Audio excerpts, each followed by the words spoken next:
अस्सलाम वालेकुम नाज़रीन, मैं हूं नम शेख। आप देख रहे हैं मेरा यूट्यूब और फेसबुक चैनल। भारत में पिछले हफ्ते तौहीन रिसालत का वाक़या पेश आया, जो लाइव टीवी पर बैठकर बीजेपी के दो रहनुमाओं ने हमारे प्यारे नबी पाक सल्लल्लाहु अलैहि वसल्लम की शान में गुस्ताखी की है। और वो गुस्ताखी इन्होंने क्यों की है, आज की इस वीडियो में आपको ये बताऊंगी। ये क्यों की गई, कैसे की गई, ये अब तक जो है ऐसा क्या था कि आज उनकी इतनी हिम्मत हो गई कि वो टीवी पर बैठकर इतनी बड़ी बात कैसे उन्होंने कह दी है।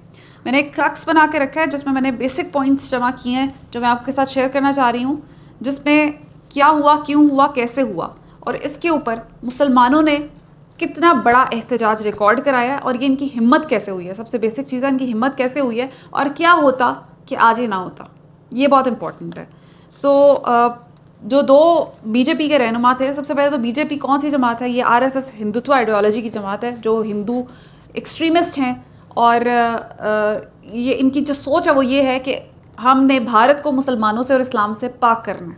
मैंने कुछ चीज़ें डिटेल में इधर से रखी हुई हैं, not in the details, but कुछ चीज़ें मैंने निकाली हैं जो कि ये वहाँ पर स्लोगन्स यूज़ करते हैं, जिस किस्म के वहाँ पर ये लोग पॉलिसीज़ रखते हैं, जिस किस्म के ये लोग वहाँ पर मुसलमानों के साथ सलूक करते हैं, वो मैं आपके साथ इस वीडियो में शेयर करूँगी। और आप सुने और आप देखें कि ये एक दिन में नहीं हुआ। ये जो हुआ है इसके पीछे एक हिस्ट्री है। तो ये खैर जो इस वक्त ये वाक़या पेश आया, इसके ऊपर तमाम मुसलमान ममालिक जो हैं इंक्लूडिंग पाकिस्तान, सब ने एहतजाज रिकॉर्ड कराया। सख्त अल्फाज में इसकी मजम्मत की गई है और इंटरनेशनली ट्रेंड्स चले हैं इस चीज़ के ऊपर कि भारत का जो है वो बाइकआउट किया जाए, भारत की प्रोडक्ट्स का बाइकआउट किया जाए, इनसे पब्लिक अपॉलॉजी डिमांड की जाए। कतर, कुवैत और ईरान ने जो है इनके एम्बेसडर्स को बुलाकर उनके साथ एहतजाज भी रिकॉर्ड कराया, उनसे कैटेगोरिकली कहा है कि आप हमें पब्लिक अपॉलॉजी दें। उससे नीचे कम पे बात नहीं हो गई। And this not actually about the public apology, से बढ़कर भी मुसलमान ममालिक ने अपनी डिमांड रखी है कि इन लोगों को सज़ा मिलनी चाहिए। हम सिर्फ ये किसी पब्लिक अपॉलॉजी के ऊपर भी हम इस चीज़ को आपको माफ़ नहीं करेंगे। तो ये बहुत बड़ा शौक है जो भारत को पहली दफ़ा लगा है हिस्ट्री में, कि 75 सालों में ये पहली दफ़ा हुआ है कि उनको मुस्लिम दुनिया से इतना बड़ा बैकलैश मिला हो। लेकिन ये सब पहले ये क्यों हुआ कि आज ये नौबत पहुंची है, ये भी मैं आपको बताती हूँ। ये इसलिए हुआ है कि बीजेपी जो है 8 सालों से उसने जो हुकूमत की है इंडिया में, उसमें इंतहा की बदतमीज़ियाँ, बदज़ुबानी, इन्होंने मुसलमानों को कोई उनकी वैल्यू जो है वो नहीं रखी, उनके साथ हर किस्म की बर्बरियत, हर किस्म का तशद्दुद किया है।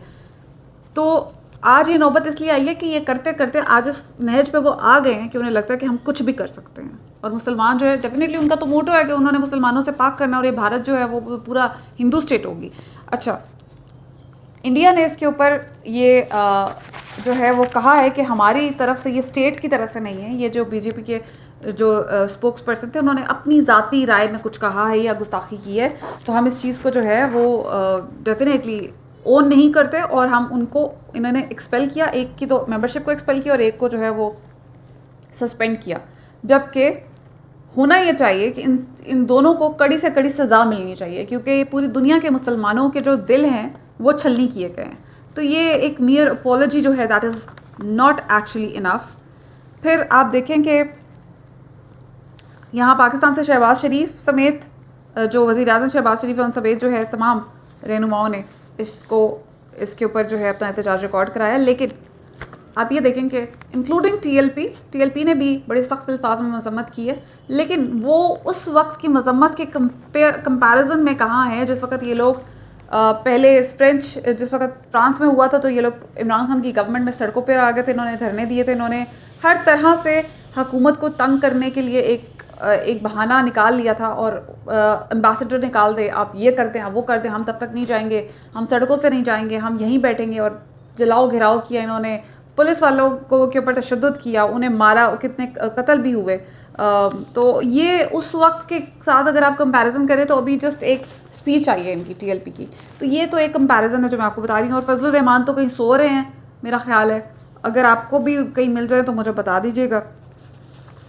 साथ ही जो बाकी के लोग हैं, शहबाज शरीफ ने कहा कि वर्ल्ड शुड टेक नोटिस। तो पहले तो आपको नोटिस लेना कि आते साथ आप लोगों ने इंडिया के साथ तिजारत बहाल करनी शुरू कर दी है, उस भारत के साथ जो मुसलमानों का कातिल है, जो कश्मीर के अंदर जुल्म कर रहा है, जिसने अब ये आते साथ ये हो गया। तो आपको तो पहले आप कश्मीरियों के पहले आप जो है वो गुनाहगार हैं कि आपने उनके साथ आते साथ तिजारत जो है बहाल करने की बात कर दी।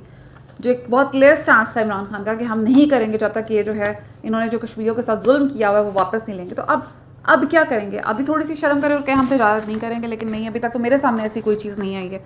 तो अगर आपको मिले तो आप ज़रूर बता दीजिएगा। फिर आप आगे चलें तो अच्छा, मैं अब आपको कुछ चीज़ें बताना चाहती हूँ कि ऐसा हुआ क्यों है। ऐसा इसलिए हुआ है क्योंकि इनकी हिम्मत जो है ना इतनी बढ़ चुकी है, इनकी हिम्मत इतनी बढ़ चुकी है कि आज इस नहज पे पहुँचे। वहाँ पे जो नारे लगते हैं वो सुने, क्या नारे हैं, जो वहाँ पे सॉन्ग्स बनाए जाते हैं, वहाँ पे स्लोगन्स हैं और बड़े पुरतशद्दुद किस्म के वो इन्होंने गाने बनाए हैं, जो कि वहाँ पे एक प्रो नेशनलिस्ट और बिल्कुल एक एक्सट्रीमिस्ट किस्म के जो ये लोग हैं ना, वहाँ पे बहुत इस तरह के गाने बना रहे हैं जो कि हर बच्चा इनका जो है वो गा रहा है। और वो गाने सुने, हिंदू का है हिंदुस्तान, मुल्लो जाओ पाकिस्तान, मुसलमानों को ये कहते हैं। हर घर भगवा छाएगा, राम राज अब आएगा, ठीक है। फिर आप इसके साथ ये इनके गाने हैं, आप ये सर्च करें और आप हैरान हो जाएंगे किस किस्म के फजूल और वाहियात किस्म के इन्होंने गाने बनाए हुए हैं। तलवारें और गन्स के साथ सीरियसली ये लोग दिखा के बना रहे होते हैं कि हम इन्हें कत्ल करेंगे मुसलमानों को, और मुसलमानों को हम इस किस्म की इन्होंने वो अपनी जो है वो उस तरफ जा रहे हैं। ये बीजेपी के आरएसएस के ये सारे काम है जो मैं आपको बता रही हूँ। मैं हिंदूज़ के अगेंस्ट बात नहीं कर रही, ये एक सोच है, हिंदुत्व सोच है जिसके अगेंस्ट मैं बात कर रही हूँ। अच्छा, नेक्स्ट आप देखेंगे इनके वो बयानात भी हमारे सामने हैं कि जो बीजेपी के जो रहनुमा थे उन्होंने कॉन्फ्रेंस पे खड़े होकर जो बयानात दिए हैं कि मुसलमानों को हम इनका कत्ल करेंगे, इनको हम ख़त्म कर देंगे, चाहे हमें जेल जाना पड़े हम जेल जाने को तैयार हैं, हम मरने को तैयार हैं, हम फांसी पे लटकने को तैयार हैं। और फिर ये कहा गया कि हमारे जो सौ हैं ना, हमें तैयार होना पड़ेगा, हमें मरने के लिए तैयार होना पड़ेगा, हमारे जो 100 हैं इनके 2 लाख मारने को जो है वो काफ़ी हैं। ये इनके बयानात हैं, ये आप सर्च कर सकते हैं, जो कॉन्फ्रेंस में इन्होंने अपनी बयानात दिए थे। ये आरएसएस के रहनुमा जो है, इन्होंने हिंदू को हथियार उठाना पड़ेगा, कार्रवाई करनी पड़ेगी।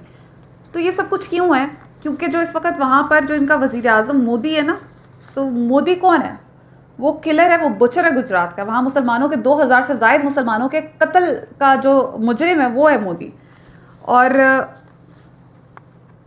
इसके अलावा जब से मोदी आप देखें भारत पे मुसल्लत हुआ है, तब से मुसलमानों के साथ जो बढ़ते हुए तशद्दुद के वाक़यात हैं, कितनी बेशबहा वीडियोज़ आपको इंटरनेट के ऊपर मिल जाएंगी जो मुसलमानों के साथ वो जी मार मार के कह रहे हैं बोलो जय श्री राम, और ये बोलो और वो बोलो, और तुम और मार मार के उसको हलाक कर रहे हैं लोगों को। तो इसी तरह के कुछ जो वहाँ पे स्टेट पॉलिसीज़ हैं वो भी मैं आपको बता रही हूँ। और अब ये जितने वहाँ पे वाक़यात हुए हैं वो भी, अगर आपको याद हो तो फल फरोश का वाक़या हुआ था, उसको मारा गया था क्योंकि वो मुसलमान था और वो किसी हिंदुओं के इलाके में चला गया था, तो वहाँ पे उसे फल फरोख्त करने के ऊपर तशद्दुद का निशाना बनाया गया, ठीक है। और वो 14 साल का लड़का था। फिर मंदिर में दाखिल होने वाले वो 14 ईयर्स का नहीं था, एक मुसलमान जो मंदिर में दाखिल हो गया था, वो 14 साल का बच्चा था जो पानी पीने मंदिर में चला गया था, उसको मारा गया, उसके ऊपर तशद्दुद किया गया। और इसी तरह से वहाँ पर गाय का गोश्त खाने वालों को या बेचने वालों को जो है वो मारा जाता है, जो कि बहुत बड़ी हिपोक्रेसी है। खुद ये मीट एक्सपोर्टर्स हैं, लेकिन वहाँ पे इन्हें बहाना चाहिए मुसलमानों के ऊपर तशद्दुद का, या उन्हें कत्ल करने का। वहाँ पे लोगों को कत्ल किया गया इस बात के ऊपर कि आप काऊ का यानी गाय का जो गोश्त था वो एक्सपोर्ट क्यों कर, या वो इसकी ट्रेडिंग क्यों कर रहे हैं। फिर आप इनके अगर आप देखें कि स्टेट एक्टिविटीज़ या स्टेट पॉलिसीज़ देख लें, CAA सिटीजनशिप अमेंडमेंट एक्ट ये आया था, हमें याद होगा। और इसमें जो है मुसलमानों को के अलावा तमाम जो रिलीजन्स हैं उनको जो है एक्सेप्टेंस दी जा रही थी इंडिया में, ये उससे रिलेटेड था। फिर हमने देखा इन्होंने कश्मीर में क्या किया है। फिर बाबरी मस्जिद में देखा हमने इन्होंने क्या किया, हमारी बाबरी मस्जिद जो है उसकी जगह राम मंदिर बना रहे हैं। बुरके के ऊपर बैन हमने देखा है पिछले अरसे में कि इन्होंने मुसलमान जो लड़कियां हैं उनके ऊपर बुरका पहनने के ऊपर बैन लगा दिए यूनिवर्सिटीज़ में और कॉलेजेस में। ये इनके इस किस्म की सोच है इनकी जो सामने आई है। फिर आप देखें ये गाय का तो मैंने आपको बता दिया कि किस तरह से वो कत्ल गारत हो रही है वहाँ पर। फिर मुस्लिम एक्टिविस्ट जो हैं उनके ऊपर गद्दारी के मुकदमात की बनाए जा रहे हैं, जो मुस्लिम एक्टिविस्ट हैं। फिर लव जिहाद के नाम से इन्होंने एक वहाँ पर जो है वो राइज किया हुआ कि लव जिहाद जो है, कोई मुसलमान लड़का किसी हिंदू लड़की से शादी करेगा तो वो लव जिहाद करे, यानी वो उसे कन्वर्ट करना चाह रहा है और वो एक हिंदू लड़की में से अपनी नस्ल जो है वो बढ़ाना चाह रहा है, ये लव जिहाद के नाम से। फिर इसके अलावा जो मुसलमान ख़वातीन है वहाँ पर आप देखेंगे वो एक ऑक्शन उन्होंने लगाया ऑनलाइन, जिसमें मुसलमान जो ख़वातीन हैं उनकी तस्वीरें शेयर की हैं और उसके ऊपर बोली लगाई गई है। इस किस्म की वाहियात किस्म की एक्टिविटीज़ इंडिया में कॉमन हो चुकी हैं और वहाँ पे कोई पूछने वाला नहीं है उन्हें। ये मैं आपको वो चीज़ें बता रही हूँ, वो एलिमेंट्स बता रही हूँ जो कि आज इस चीज़ के कॉज बने हैं कि ये सब कुछ हुआ है, तो आज बात यहाँ तक पहुँची है। फिर करोना जहाज, जिस वक्त कोरोना हुआ तो इन्होंने मुसलमानों को तब तशद्दुद का निशाना बनाया कि ये कोरोना जो है इनकी वजह से फैला, इन मुसलमानों की वजह से फैला। फिर जुम्मे की नमाज़ पढ़ने के ऊपर इन्होंने जो है लोगों को, मुसलमानों के ऊपर तशद्दुद किया, वो मना कर दिया कि जुम्मे की नमाज़ आप नहीं पढ़ सकते यहाँ खड़े होकर। मतलब आप या वहाँ पर, ये तो सिर्फ मुसलमानों के साथ मैं आपको बता रही हूँ, दलित्स के साथ अलग होता है, सिखों के साथ अलग होता है, क्रिश्चियंस के साथ अलग होता है, हर किस्म की माइनॉरिटी एक्सेप्ट हिंदूज, ये उनके साथ इसी किस्म की जो है वो बर्बरियत का उन्हें निशाना बनाते हैं। तो वो तो अब डिटेल्स में मैं नहीं जा सकती हूँ, लेकिन ऐसे ऐसे वाक़यात हैं कि इंसान के रोंगटे खड़े हो जाते हैं लिटरली, जो इंडिया में हो रहा है। और आज जो अब आकर पूरी दुनिया जो है, खैर से मुसलमान दुनिया जो है वो शुक्र है कि सोई हुई जाग गई है। OIC ने इसके ऊपर एहतजाज किया है, GCC ने इसके ऊपर एहतजाज किया है, गल्फ कॉपरेशन काउंसिल ने, फिर इंटरनेशनली ट्रेंड्स चल रहे हैं बायकॉट इंडियन प्रोडक्ट्स के नाम से, और पूरा एहतजाज किया गया है। अरब ममालिक में इंडियन जो प्रोडक्ट्स हैं उनको अपनी शेल्फ से हटा दिया गया है। ये न्यूज़ है, आपको मैं बता रही हूँ कि उन्होंने बहुत शदीद एहतजाज किया है। तो ये इस वक्त हालात है अरब ममालिक में, कम्प्लीटली जो है इनकी प्रोडक्ट्स को बायकॉट किया जा रहा है और ये कहा जा रहा है कि हम इनके साथ तिजारत नहीं करेंगे, जिसकी वजह से इंडिया के होश ठिकाने आए हैं और वो माफिया तलाफियों के ऊपर आ चुके हैं और वो इस वक्त अपॉलोजी कर रहे हैं। एक माजरत का उनका एटीट्यूड है कि हमसे गलती हुई है, लेकिन पब्लिक अपॉलोजी अभी तक मैंने उनकी नहीं देखी है इन रिटन, लेकिन डेफिनेटली दे आर अपॉलोजाइजिंग। और ये इनकी 75 साल हिस्ट्री में पहली दफ़ा है कि भारत जो है वो किसी बाहर के मुल्क से माफ़ी मांग रहा है, और ना सिर्फ बाहर किसी मुल्क से, पाकिस्तान मुस्लिम ममालिक से वो माफ़ी मांग रहा है। तो ये जो है it is first time in the history of India. लेकिन आप ये देखें कि ये पहले भी हो सकता था, और अगर यही मतलब अगर पहले हो जाता तो आज बात यहाँ तक नहीं आती। अगर ये तब हो जाता जिस वक्त ये मुसलमानों के साथ ज़्यादती कर रहे थे, तो इसी तरह से स्टैंड लिया जाता मुस्लिम जो उम्मत है उसकी तरफ से, तो आज इनकी इतनी हिम्मत नहीं होती कि हमारे नबी पाक सल्लल्लाहु अलैहि वसल्लम की शान में गुस्ताखी करते हैं। खैर देर आए दुरुस्त है, और इस वक्त जो इन्होंने किया है अब इनको पता चलेगा, क्योंकि इस वक्त अब मुसलमानों की जो ममालिक हैं वहाँ से ये आवाज़ें भी उठना शुरू हो चुकी हैं कि ये जो इन्होंने मुसलमानों के ऊपर तशद्दुद करना शुरू किया हुआ है, इसको अब बंद करें, अब ये बर्दाश्त नहीं होगा। और ये मैं आपको बताती हूँ जिस वक्त स्टेटमेंट्स आई हैं, ये है आपको मैं स्टेटमेंट सुनाती हूँ OIC की। OIC की जो स्टेटमेंट है उसमें लिखा हुआ है कि these insults come in the context, मतलब उनका ये जो मतलब है कि ये पहले से जो इंक्रीजिंग एक इंटेंसिटी है, नफ़रत अंगेज़ी जो वहाँ पर दिखाई जा रही है और जो शिद्दत पसंदी है, ये उसके कॉन्टेक्स्ट में जो इस वक्त ये इन्होंने तौहीन रिसालत की है, ये उसके कॉन्टेक्स्ट में हुई है। और जिस तरह से ये मुसलमानों को पहले भी हरास करते रहे हैं, उनको निशाना बनाते रहे हैं तशद्दुद का, ये सब कुछ उनके साथ जुल्म और बर्बरियत करते रहे हैं, ये सब कुछ उसकी वजह से आज ये हुआ है। इसके साथ ही USC IRF यानी United states commission on international religious freedom has recommended India and 4 other states for designation as countries of particular concern in its 2022 report। ये पिछले हफ्ते रिपोर्ट आई है यूनाइटेड स्टेट्स कमीशन की ऑन इंटरनेशनल रिलीजियस फ्रीडम। उन्होंने भारत को अपनी report में जो है वो बताया है कि ये मुसलमानों के लिए, माइनॉरिटीज़ के लिए, स्पेशली मुस्लिम्स के लिए ये अनसेफ कंट्री है। और उन्होंने इसमें पिछले साल 2021 के सारे इवेंट्स कवर किए हैं जो मुसलमानों के साथ जुल्म हुए हैं पिछले साल में भारत में, इन्होंने वो किए हैं और कवर किया है। और ये बताया गया है कि भारत में रिलीजियस फ्रीडम जो है वो बिल्कुल भी नहीं है, और वो उसके बहुत बुरे हालात हो चुके हैं।